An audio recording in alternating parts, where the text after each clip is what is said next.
So you got a couple of emails this week. I first sent out the PowerPoint accidentally, and Esty caught that. And then I sent out the handout. So you can follow whichever one you want. And we have it here on the screen in the social hall. And of course, we have the printout as well. We are in James chapter 1. We introduced it a couple of weeks ago in a subject that I'm calling Wisdom Walks This Way. Then we looked at verses 2 through 11 last week. And then tonight we're going to begin at verse 12, and we're going to go down through the end of chapter 1. So the way to get started is we want to first have an introduction to this section that we're going to look at tonight. I think it helps to get a little bit of an overview of what the paragraph is doing. There is a connection almost that goes back to chapter 1, verse 2, that you could actually jump down to verse 12. I want to try that. In verse 2 of chapter 1, it says, "Consider it pure joy, my brothers, whenever you face trials of many kinds, because you know that the testing of your faith develops perseverance." Then if you jump down to verse 12, it's almost as if it picks up right there. "Blessed is the man who perseveres under trial, because when he has stood the test, he will receive the crown of life that God has promised to those who love him." But what's in between verse 2 and verse 12 is very important, and that is the subject matter of wisdom. And it tells us to call upon God specifically in times of trial. And I think where it's going is hopefully our trial does not become a temptation. Now you'll notice on the screen that there's a word that is used and translated here. We don't notice it in English as much, but it is the same word that is translated for trial in verses 2 and 12, as well as the word tempted. So in verse 13, it says, "When tempted, no one should say, 'God is tempting me.'" So these are the same Greek word, peirasmos, and in one case, it's translated trial. In the other case, it's translated tempted. And I think the connection there, or the interrelationship that you might see between it, is sometimes trials that we go through can turn into temptation. So there's an illustration that you see there on the screen. Maybe an individual has been given a very bad diagnosis, maybe even a terminal illness diagnosis, and it is a trial that they're going to have to go through. It is a trial, not only of diagnosis, but perhaps treatment and all that type of thing. And in the midst of it, if things do not go well, if there's no hope at the end of the tunnel, then perhaps that trial can become a temptation, because sometimes people can become bitter toward God. And as they become bitter toward God, then they lose hope. So sometimes trials can turn into temptations. And I think that's kind of what James is anticipating. He's anticipating possibly this group of people, whatever trials they are undergoing. Again, this is early in the history of the first century. James as well as Galatians are both very early books. So perhaps James might be the very earliest book that we have in the New Testament. So whatever trials they are going through is probably not the severity that you find toward 90 AD, toward 100 AD, when the Roman Empire begins to persecute the church, and actually martyrs are part of the church history. So whatever trials they are going through at this point, they are going through it, and perhaps they are beginning to feel a little weary by it. And so maybe these trials might turn into a temptation. And the question is asked, does God tempt us to sin? And here's where we pick up that there is a resounding negative no in verse 13. "When tempted, no one should say, 'God is tempting me.'" So this is where this paragraph is going. there's a little bit of logic that's attached to it as well. Why would God want us to sin, first of all, if his ultimate goal for us is to become mature, to not be double-minded, not to be blown about by winds of adversity? Why would he tempt us? Would God work across purposes with himself? And I think the answer to that is no. So James anticipates that, and God is not out to tempt us, but God has this singular purpose of creating in us a maturity and character of the highest quality. So let me see if you have any questions, as that is just kind of an introductory thought to get into the rest of chapter 1. How do you correlate then the 1 Corinthians 10:13 with this? Let's go back and read it so we can remind ourselves of it. 1 Corinthians chapter 10, verse 13. It says here, no temptation has seized you except what is common to man. And God is faithful. He will not let you be tempted beyond what you can bear. But when you are tempted, he will also provide a way out so that you can stand up under it. That's a great question. So is the faithfulness of God here the ability to get us through the temptation, or is it suggesting that God is a part of the temptation process? I do not sense that God has motivation behind it. It says in verse 13, no temptation has seized you except what is common to man. It seems our commonality, our humanity, at least as I see here, is part of the temptation process that we go through in life. And when we do meet up with temptation, the faithfulness of God is already there. And it almost as if God puts some guardrails on it. He will not allow you to be tempted beyond what you can bear. That might be different for all of us. I'm not sure exactly what our breaking point is, but maybe what Paul is suggesting is keep persevering.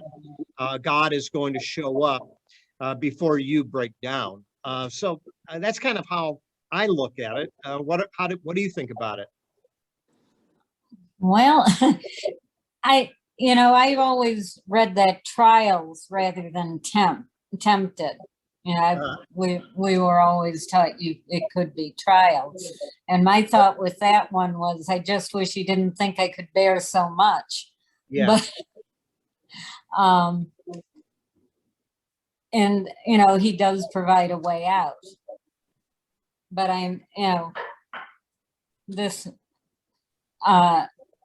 hopefully people don't think he's doing the tempting. Well, putting the trials in your way. That's where James is pretty clear. In James chapter 1, he's more straightforward with that particular subject matter.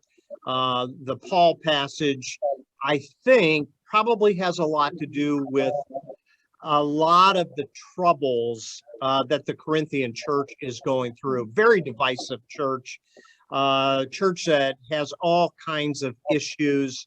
And it's not the external trials so much in the Corinthian church as it is the internal trials and sinfulness and the inability to get along.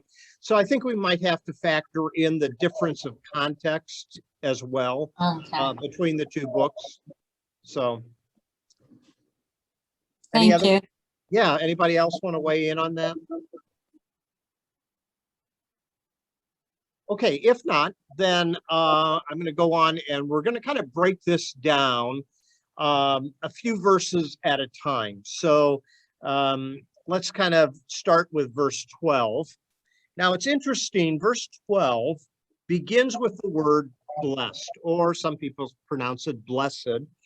And that's it seems to be a kissing cousin to the Beatitudes. So this might even be kind of an adjunct beatitude to the teachings of Jesus found in the Sermon on the Mount. so the word here is makarios, and when you hear the word blessed or blessed, sometimes the usual ideas that come to our mind are, well, I'm fortunate, I'm lucky, I'm favored, I'm well off.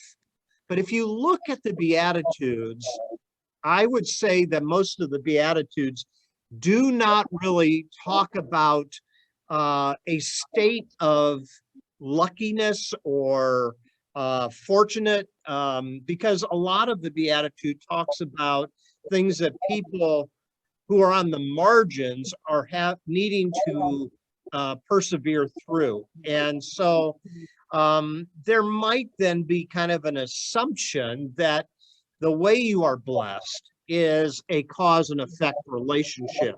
That if you're obedient, then God is going to bless you. If you're disobedient, there's consequences to that. And you can turn to verses that state that as well. A man shall reap what he sows. All the way back in the Old Testament, the book of Deuteronomy seems to hold out that cause and effect relationship for the nation of Israel.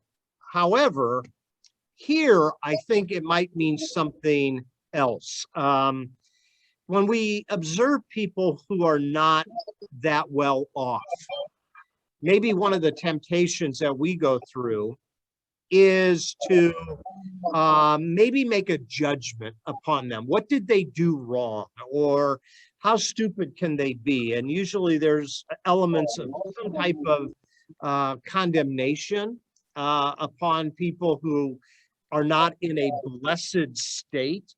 But I think if we went back and we looked at Jesus, James' half-brother, how he uses the word blessed in the Beatitudes, maybe it might mean that no matter what a person is going through, it is not an indication that God has, one, forsaken you, or God is opposing you. And so the way I put it here is maybe the word blessed is suggesting that God is on your side, even as we go through the severity of trials that is common to man. Maybe these blessings are not so much an advantageous situation for us to pursue or to achieve, or a set of hoops to jump through to get God's favor. I don't think it reveals some type of transactional relationship where God says, if you have enough faith, I'll bless you. If you have doubt, I won't. Maybe the Beatitude is this counterintuitive announcement of the kingdom of God, that God's love is beside us, no matter the circumstances. And so why don't you try that definition of blessed on for a moment? What do you think of that? Do you think that helps, or does that complicate things?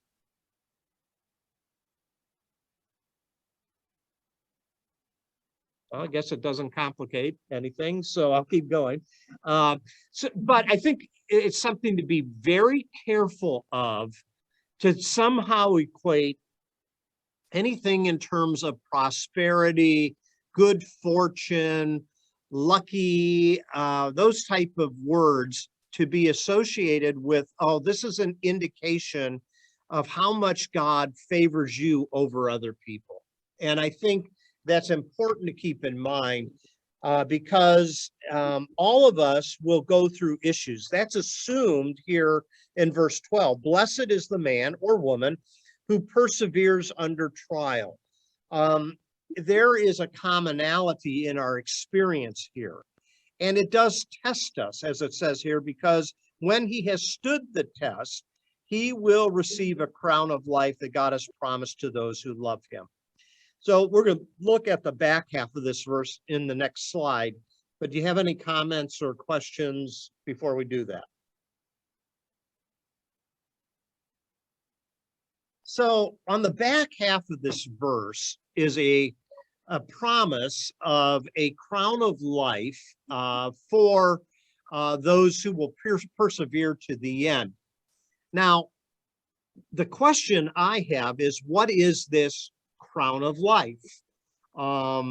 Is this some type of eternal reward that awaits us after we die, or is it some type of award, achievement, accomplishment that can be seen on this side of life? What are your thoughts on that?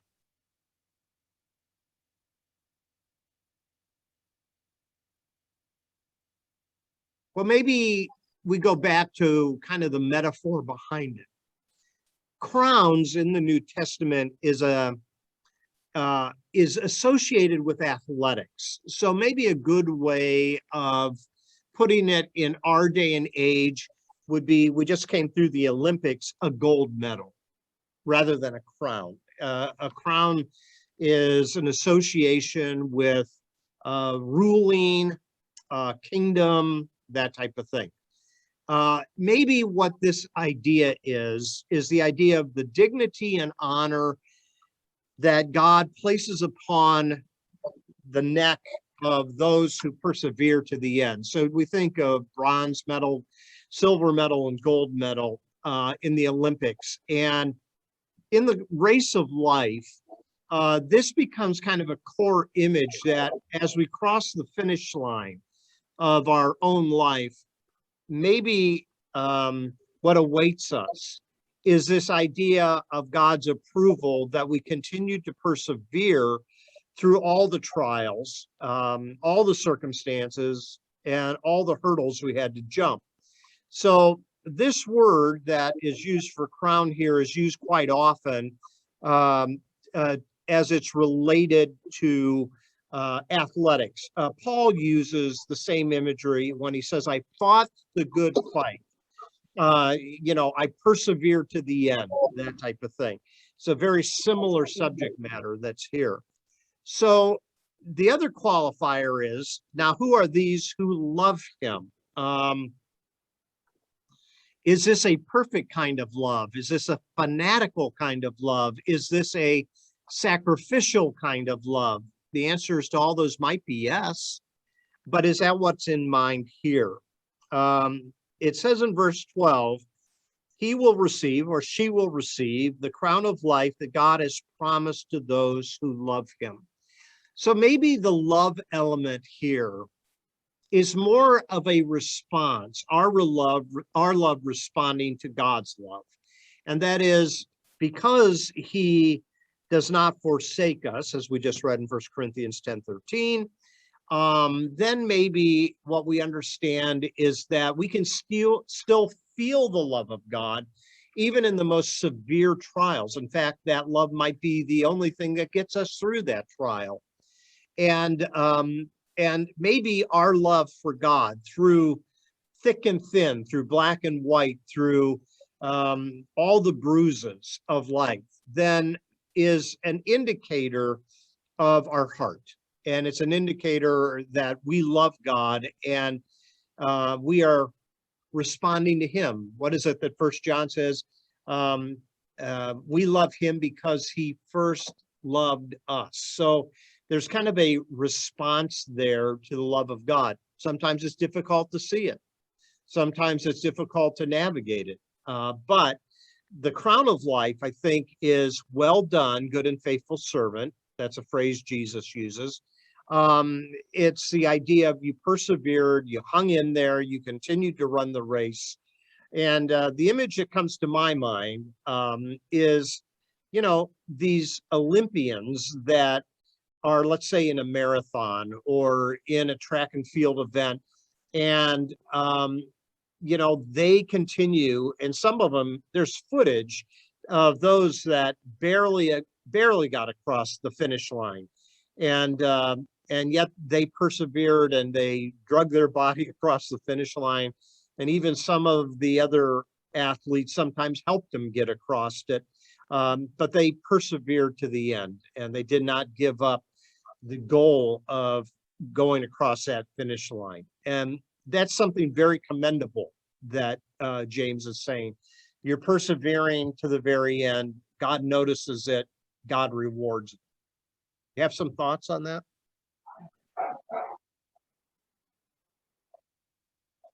Okay, so in verses 13 through 15, if we are tempted, and we see in verse 13, it doesn't say if, it says when tempted, no one should say, God is tempting me.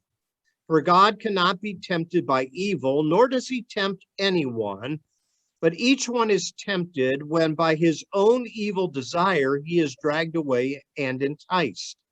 Then after desire has conceived, it gives birth to sin, and sin, when it is full grown, gives birth to death. So these three verses here, 13, 14, and 15, deals with the subject matter of temptation. Now we know that temptation itself is not a sin. Jesus himself was tempted in the wilderness. You can read that in Matthew chapter 4. Each time he responds in strength. Jesus is tempted to give up in the Garden of Gethsemane, and yet he finds strength to cross the line of his condemnation and hang on the cross. But how does God, not being able to tempt human beings, contribute logically to those who endure the trials that they are going through? That seems to kind of be at the heart of what James is trying to get at, because down in verse 16 and 17, he will say, don't be deceived, dear brothers. Every good and perfect gift is from above.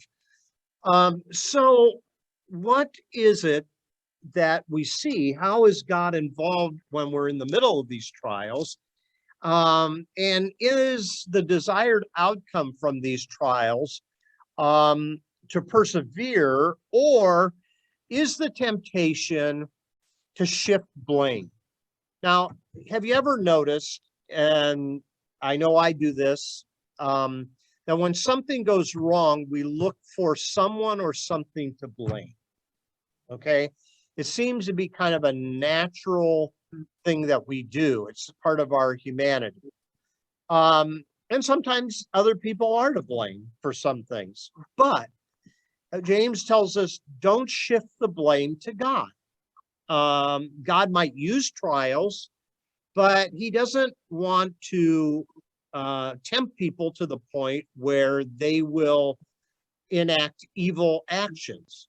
So logically, it falls apart to think that God is tempting us, or even that he delights in it, that he enjoys seeing us squirm under the trials that we're going through. Maybe a better understanding of how temptation works is in this word desire.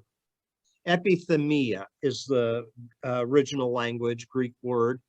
And it's a fascinating word. So you take a look here, and James says, no one should say God's tempting me, but when we are tempted, what is going on here? So he says, each one of us is tempted when by his own evil desire. Now that word desire there is fascinating. It's a fishing term. And it is the idea of being lured or baited into something. And it's the idea of how a fisherman will set the hook after a fish is deceived enough by the lure or the bait. And after that fish goes for it and bites on it, then the hook is set. So what James is saying here is, evil is sort of like a master fisherman, and he selects just the right bait, and it entices us. And after we are enticed by it, and after we take a bite of it, he sets the hook and he reels us in.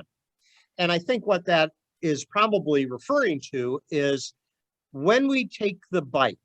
And of course, we could go all the way back to the imagery in the Garden of Eden too, when Adam and Eve take the bite. The idea is the consequences of it now begin to unfold, and there's no way sometimes to reverse those consequences at all. And so the idea of being set, that is, the hook is set, Well, then the fish will try to fight to get off, but sometimes they can, but most of the time they can't. The hook is set, and so as the fisherman reels in or pulls in the case of the first century, I don't think they had rods and reels back in the first century, but when something is pulled in by a hook that is being set, then there's consequences that are unavoidable. And that's kind of this,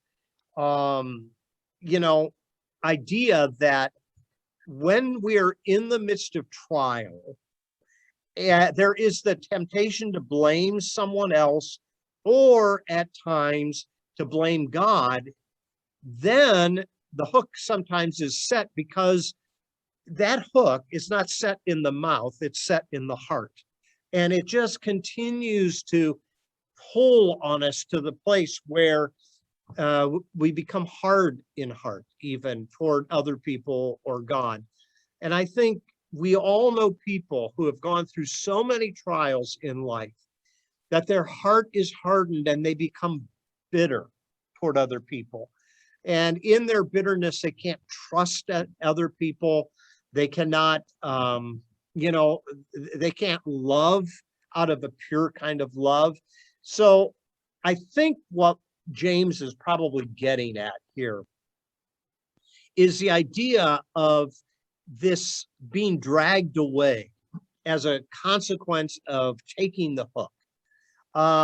Then that deception leads to death. When that fish is taken out of the water, it's going to die. And so that death can become a metaphor of consequences that are irreversible. And that's where he goes in to verse 15. But the imagery changes in verse 15.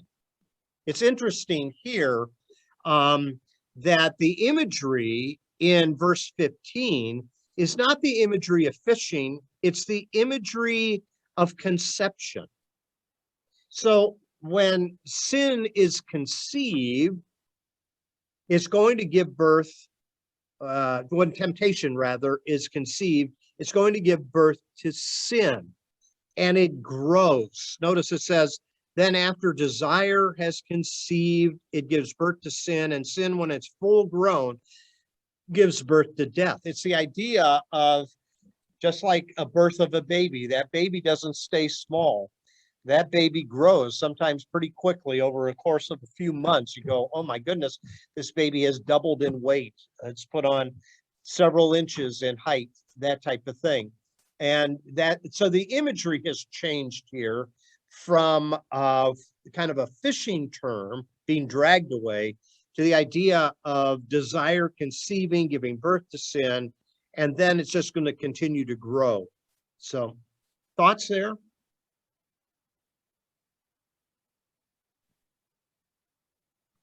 Okay, that takes us to verse 16 then. So James says, don't be deceived, my dear brothers. Don't be deceived. Let's stop there for a moment. This phrase, don't be deceived, is used in a few other places in the New Testament. You can see the references, 1 Corinthians 6:9 and 15:33 in Galatians 6:7. Now, in all these occurrences, sometimes deception, it comes as a result of misinformation or misapplication. So just bear with me for a second. Let's go back to that fishing analogy. So if a fish could think, and if a fish could use wisdom, if a fish could see the underside of a boat on a lake and sees bait swimming as the fisherman reels in the bait, well, by wisdom, then that fish should know not to take the hook, not to take the bait. But a fish does not have that type of logic. So it just reacts. It's instinct. And so they take the bait. And consequently, they get hooked. Now, many times in the course of trial, we might have some misinformation or a lack of wisdom, because this goes back to verse 5 in the first chapter here, if any man lacks wisdom, let him ask of God. If we don't have the right wisdom or the right working knowledge of something, it's easier then to be deceived. And the crucial piece of information that James is getting at least at this point, is, well, that did not come from God. God is not the source of evil. Now, that's a long-standing discussion. What is the source of evil? It's a philosophical question that goes way back.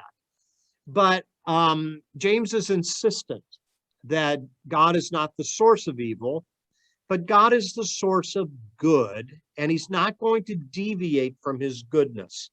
And so he is saying here, don't be deceived, my dear brothers or sisters. And if James can get the reader to grasp this, there's one less temptation for us, and that is God caused this. God is to be blamed for this. This is the struggle of the book of Job in many ways. It's the wrestling with where did this come from? Why did it come? And who is to blame? Job's three friends say he's to blame. Job is this close to blaming God, and he wants to hold a court case with God to figure out if God is guilty.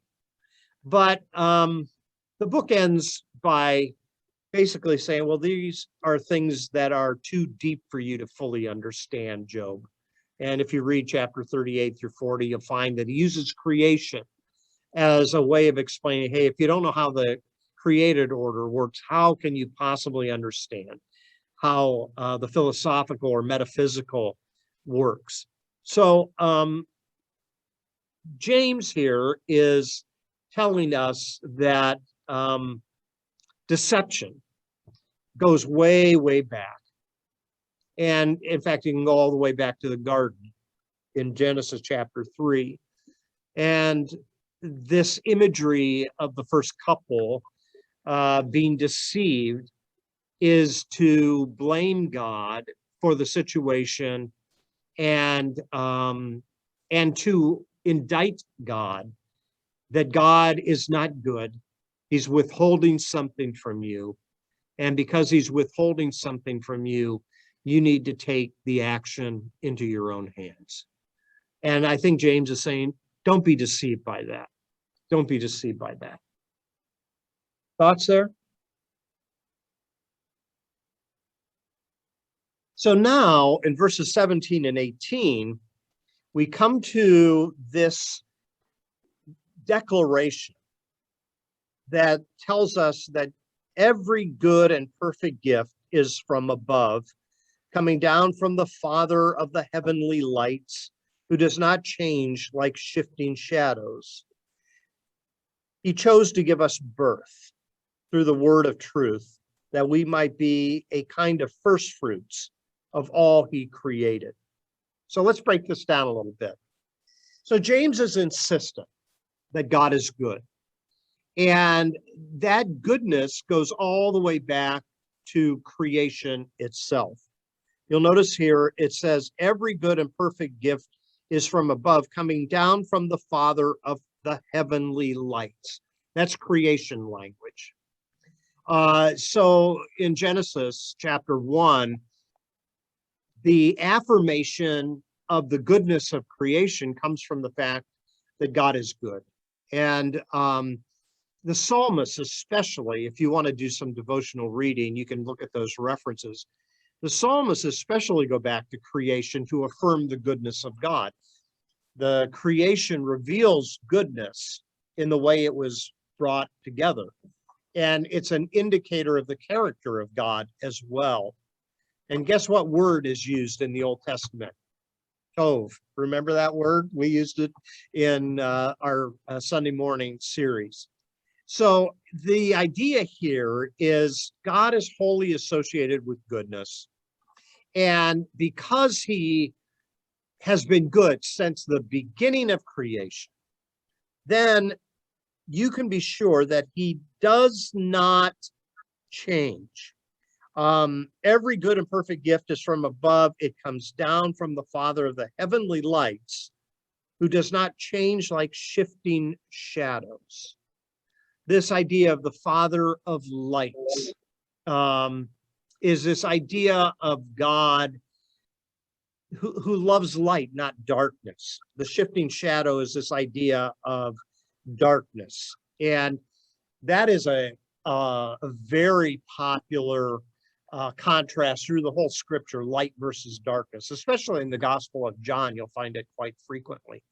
So James is affirming God's creative goodness to bring the created order, but he continues to act upon that goodness.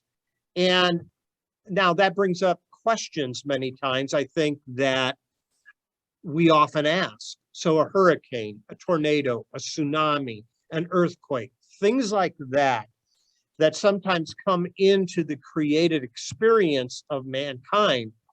Well, where is God? And, you know, I guess God does create terrible things because he allowed this or he allowed that. And what James, I think, is insistent upon, without going into the way creation actually works, is that God is not behind tragedy. And when there is tsunamis and earthquakes and hurricanes and tornadoes and fires, there might be some human contributing cause to some of those, but some of it is just the way the world is arranged. You know, the plates of the earth shift and different things like that. And mankind sometimes is the brunt of some of those seismic activities. But what we find, I think, is that James is insistent that God is up to doing good things, new things, things that are wonderful. And he indicates that in the next comment that he says in verse 18. He, God, chose to give us birth through the word of truth, that we might be kind of a first fruits of all he created. So he's saying here, well, God gave to you a new way of looking at your life and looking at him and looking at the world. And you are kind of the edge of a new creation that God is up to. The old creation has its downfalls, it has its sin, it has its evil, but God is up to doing a new creation. And of course, Paul will complement that when he says, if any man is in Christ, he is a new creation. So the way I put it in the last point there on your slide is God has chosen to give new birth to enhance a new creative order. He causes his people to grow, going back to the maturity theme here, so that they might be the best part of creation. So in many ways, God's goodness is to be reflected in the goodness of people and the way we treat other people. And that's what Jesus will say makes you a light and salt in the world.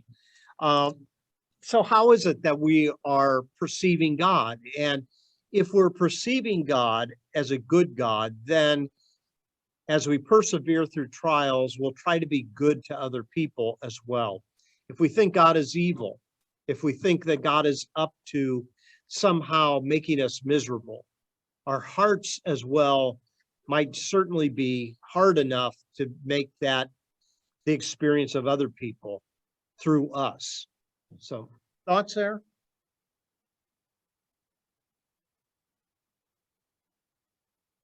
So he chose to give us a new birth. Now, this is a parallel to verse 15. Go back to verse 15. Then after desire conceives, it gives birth to sin, and sin gives birth to death. It's back to the human development analogy. So this parallel here is God's not going to tempt us to sin because sin gives birth to death. But God gives birth so that we might have life. Now, how does this birth come about? It comes through the word of truth, it says here. Now, the big question is, what does James have in mind? Remember, there's no Bible at this point. Okay, so he's not talking about the Bible. My take on it is the word of truth comes from the one who claims to be the truth. That's Jesus. And so I think what he's probably talking about is this idea of the word of truth that we experience through the teachings of Jesus can be then taken all the way back to creation when God uses this imagery of speaking into existence the created order. Remember, John 1:1 says, in the beginning, that's creation language, in the beginning was the Word, and the Word was what? With God, and the Word was God. So maybe what these connections are is the idea of the one who is the truth, Jesus, is the one who is the Word that goes all the way back to the created order. And this imagery carries forward.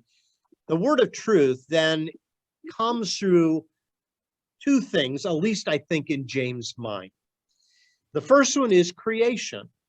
What we find here is his references to creation, then parallels and complements what Paul says in Romans chapter 1, when Paul tells us that that the created order reveals the glory of God. But the word of truth then is most applicable to Jesus, who claims to be the truth, and it is through his teaching. So this idea here of creation and new creation coming through the word of truth results in kind of a first fruits of what is to still come. So in the Old Testament, first fruits was offering to God a portion of the agricultural crop that was first harvested. It was also the best of the harvest usually. So, if you have any type of, fruit or vegetable, you have some of it that's good and some of it that's not so good. And so our front tree out in front of our house this year had more apples on it than in the past 4 years. Some of them were really good. I mean, they were perfect. Some of them, not so much. They had spots on them. And then some of them had some worms in them. So the idea of the first fruits that goes back to the Old Testament is giving God not the apples with the worms in them, but giving God that good, crisp gala apple that not only looks good, but tastes good as well. So it's this idea of giving a portion back to God and giving God the very best. So here's how we might put it. God gives a new birth so that as he causes us to grow and mature, we might be the best part, that should be part, not past, should be the best part of his creation. And then we give all those actions back to God as part of the offering of love. We give him our best time. We give him our best treasures. We give him our best, and we don't give him our leftovers, but we try to give him the very best of our energy and our talents and whatever it may be. So this idea of birth again is this idea of development. So we come into the faith and we're like babies. Paul again will talk about how we're kind of like infants, and we grow over a course of time. And the things that we grow in are not only maturity, but wisdom, and not only wisdom, but in service to God as well. And hopefully, the more we have lived within the goodness of God, the more we want to give the goodness of our own heart back to God as well. And so it's this idea of development, and it takes time.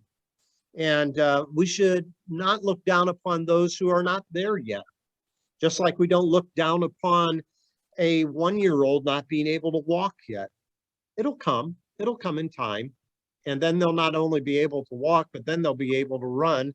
And then we're in real trouble, aren't we? Because they're going to get into things that we don't want them to get into. So that development imagery comes back here in verse 18. Have some thoughts?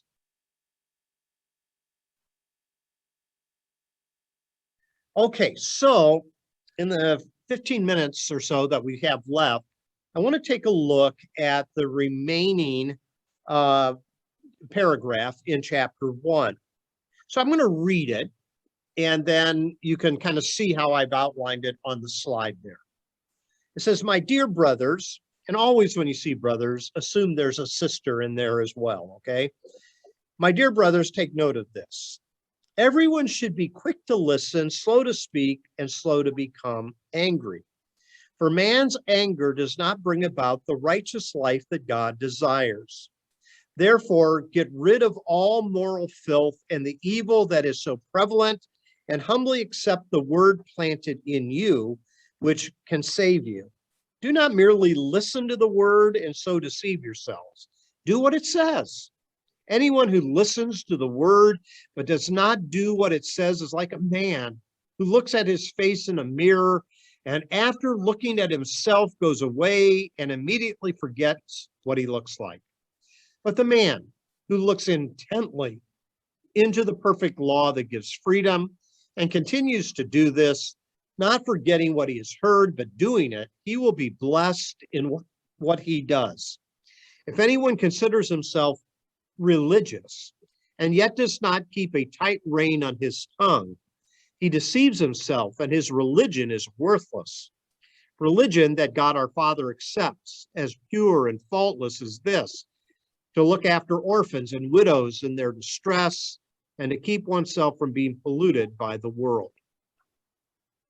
So the first part of chapter 1 deals with maturity. The second half is a concentration on activity. And that is, what does a maturing faith look like? So it involves hearing and doing the word of God. And now for us who have a canon of books that we look to, we can say it's the scriptures. For those who do the word of God, there is this idea of being blessed, of an awareness that God's on our side and he will not leave us.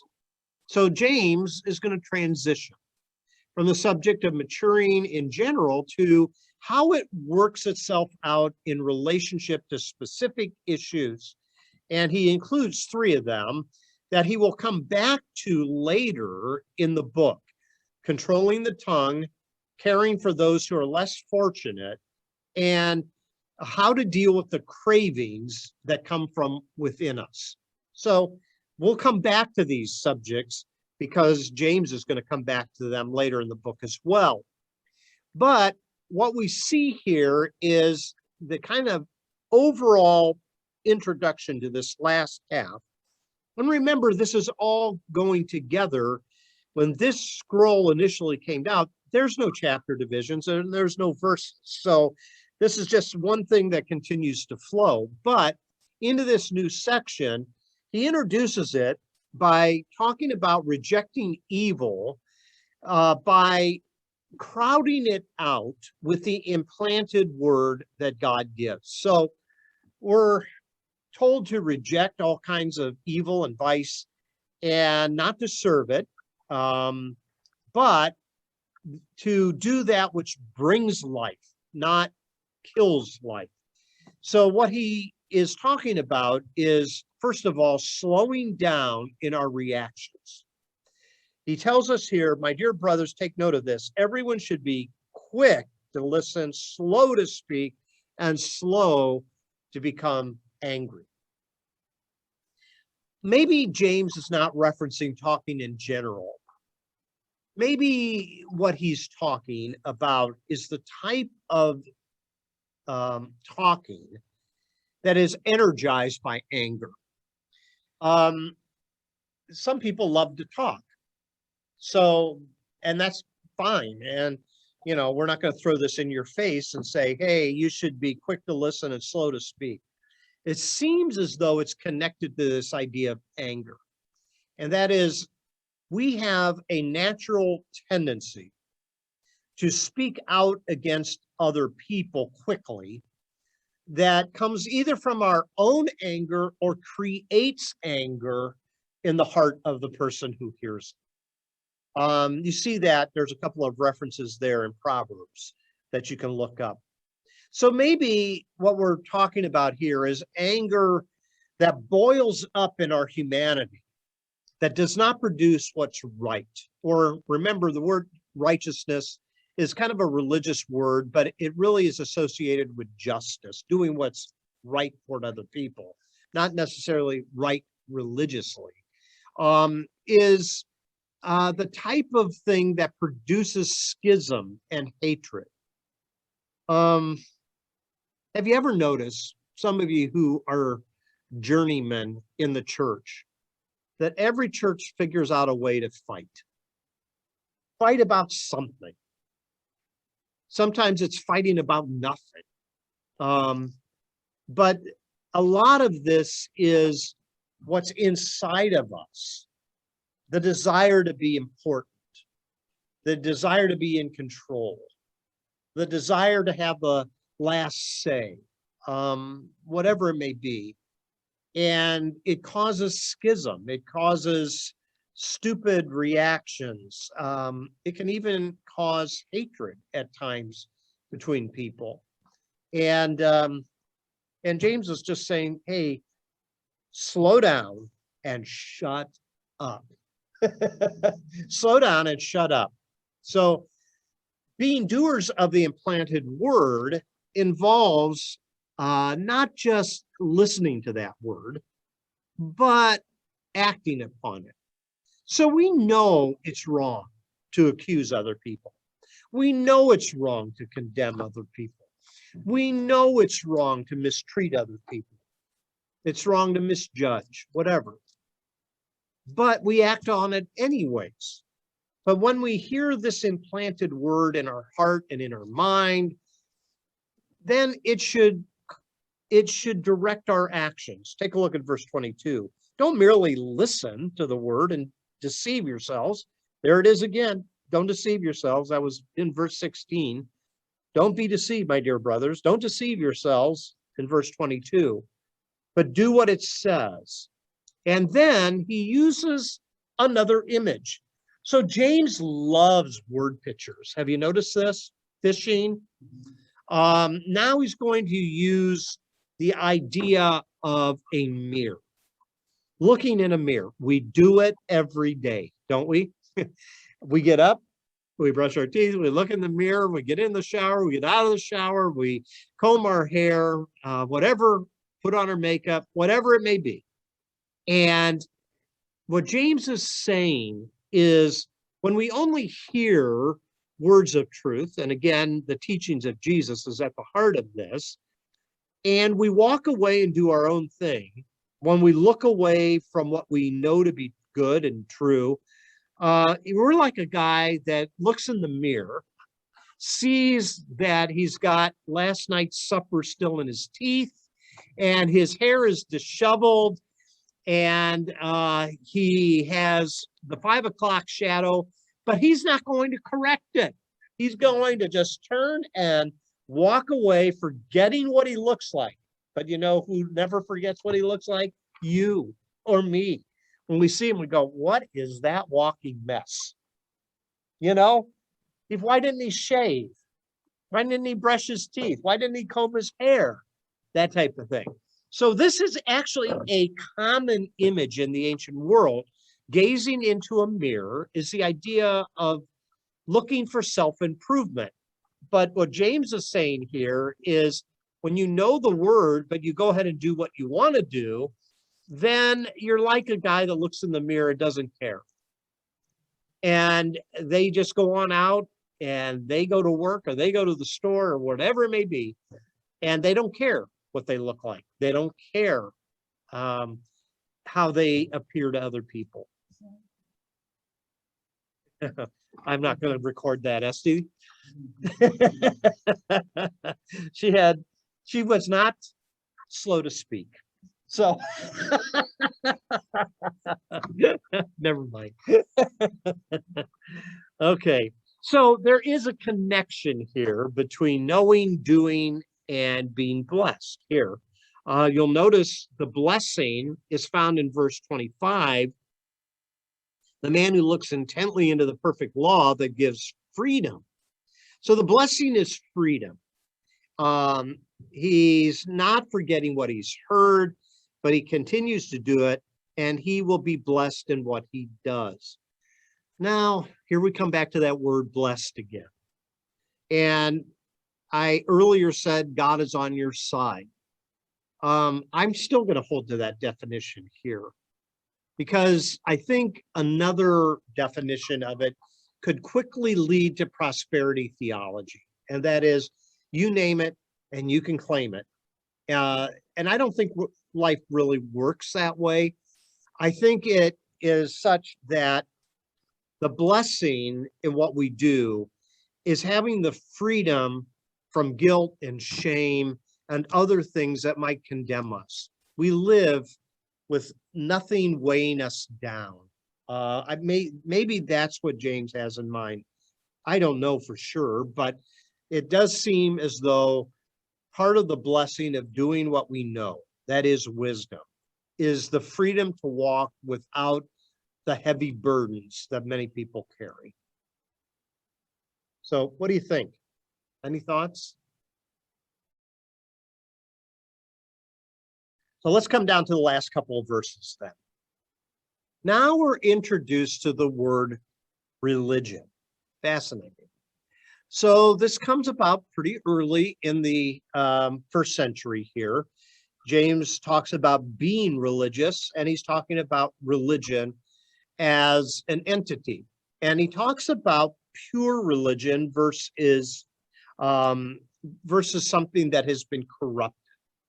So he's saying pure religion is more than outward piety. So think about religion and all the rituals that go with religion. I don't care which religion you choose. You can choose Christianity, you can choose Buddhism, you can choose Hinduism, you can choose Islam, you can choose any of them. They all have their rituals. I don't know if I don't care if it's praying 5 times a day, or offering up a perfect sacrifice, or not eating leaven in certain foods on high holy days in Judaism. There's rituals that all religions have. So it's easy to fool other people by keeping the outward form of religion, going through the rituals, holding to them, but it's not really pure and faultless. It takes no action like I've listed here, like controlling the tongue or caring for orphans and widows, or being unstained by self-centered priorities that the world often has. Pure religion is more than that outward piety. It's pure in its motive. It's pure in its desire to do what is right and to do what is good toward other people. You'll notice on the slide here, I mentioned people have been using religion for self-promotion, self-interest, and selfish profit since the inception of time. You can look at it and see it in the Old Testament. That's why the prophets constantly are talking about things like justice, having balanced scales, giving, like we talked about before, first fruits, spotless animals in the case of animal sacrifice, all that type of thing. Not doing what we see in the life of Jesus when he went into the temple and the money changers are taking advantage of people to get rich through the ritual of offering up a sacrifice. The ethical requirements of a pure religion, you'll notice here, is focused on the care of the community. Notice what it says here: look after orphans and widows. It's the idea of helping those who can't help themselves. It's the idea of prioritizing the vulnerable, the groups of people that are taken advantage of, the groups of people that are overlooked. Pure religion, it says here, is a priority in the community, a community that can often exercise things like power and privilege for their own self-interest and promotion and that type of thing. So he's going to come back to these things, but here he introduces it. And he talks about, don't be like the person that walks away from the mirror, but look deep into the mirror and let it control your tongue and let it control your heart and let it look out for people who need your help and need your generosity. So it seems to me that one temptation of religion is what I want to call colonization. And what I mean by that, if you have a few more moments, I just want to kind of finish up tonight's study with this thought. You're going to hear in a lot of religious circles nowadays that people are deconstructing their faith. And what that means is basically the idea of being able to see through the sham of religion and what it does. And in many ways, it's a way, and this is a very important line that I have in your notes here. It seeks a way out of simplicity, recognizing complexity while embracing perplexity through humility and honesty. I think that's the most important line I have in our study tonight. That is, how do you work out your faith? And you work it out by moving beyond simplicity. There comes a time where you got to give up your walker. You got to learn to walk. There comes a time when you got to learn how to drive. And maturing is a part of moving beyond simplicity. Now that will bring some complexity, and that takes some time to work through. And sometimes that perplexity will leave you perplexed. You will not have an answer for every question that you have. You just won't. But you, in humility and honesty, try to continue to grasp these things, wrestle with them. Now, when religion becomes simplistic, it's this way only. And every religion has its components that insist that they are the only ones that are right. When religion does that, it becomes a colonial. And that is, we have the right way, and we insist that you do it our way. That's colonialism. You know, in the history of humanity, there's been a lot of colonialism on the political level. One nation insisting on dominating other nations and doing it their way. Well, we can see it becomes destructive. And in many ways, there's a lot of people who have been hurt by the church because of this colonization type mindset. And often religion that is fused into, we have the truth. When it is fused with colonialism, then everybody else's viewpoint is condemned. And words like heretic come out, you know, different things like that.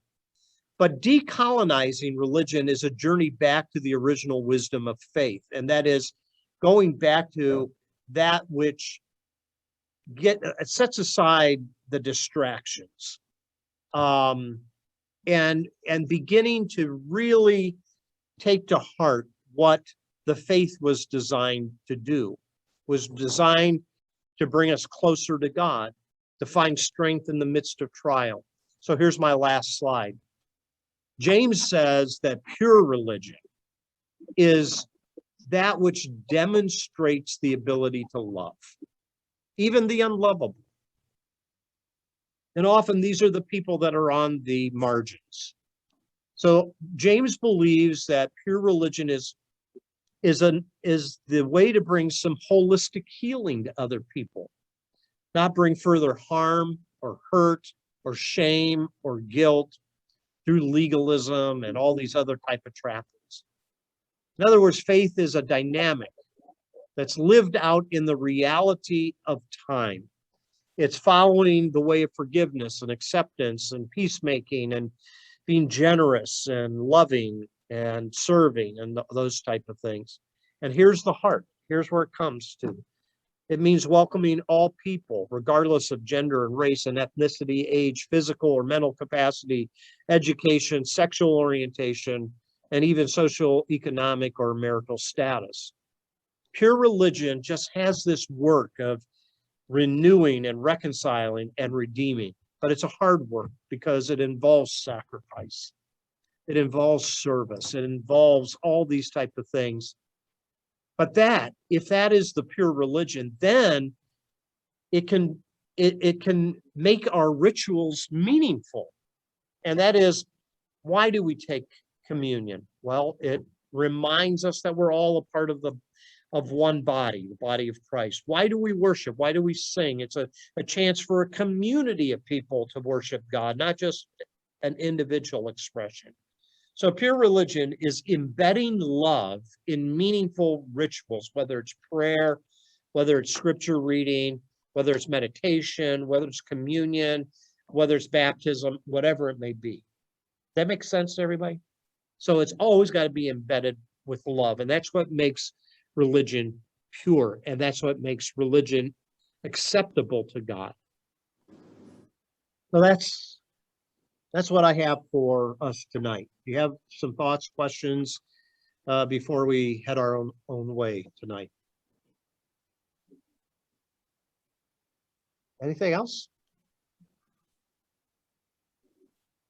If not, then what we're going to do is stop there. And as we do so, I want to wish you all a wonderful evening, and looking forward to seeing you on the weekend. And hope you're able to be with us this Sunday. Thanks, Larry. Thank you. You're welcome. Thank you. Yep, you bet. Have a great night, everyone.